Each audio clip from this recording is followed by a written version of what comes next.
तुम्ही अनेक महत्त्वाचे विषय हाताळत आहात. सीरियस कन्सर्न ज्यांना आपण म्हणतो, हार्ड हिटिंग टॉपिक्स हाताळत आहात, पण त्यासोबतच शैक्षणिक आणि आरोग्य ह्या विषयांना देखील एक जस्टिस देण्यासाठी म्हणून काय तुमच्याकडून प्रयत्न होत आहेत? बोरिवलीत आत्ता नवीन नवीन शाळा कॉलेज येऊ लागले आहेत, पण आज पण जर बोरिवली स्टेशनवर तुम्ही उभे राहिलात तर 70% बोरिवली ही एज्युकेशनसाठी किंवा हायर एज्युकेशनसाठी ही पार्ल्याच्या कडे जाते. खरं.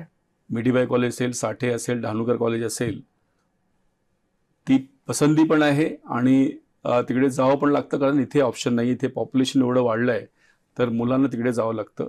माझ्या मनात स्वप्न आहे आणि मी ते अमरीशभाई पटेल यांना बोलून दाखवलं की मी कधीच तुमच्याकडे एका ॲडमिशनसाठी येणार नाही, तर मला बोरिवलीत मिठीबाई कॉलेजच साकार करायचं आहे, ज्यामुळे बोरिवलीतील लोकांना हायर एज्युकेशनसाठी बाहेर जावं लागणार नाही, बोरिवलीत त्यांना शिक्षण उपलब्ध होईल.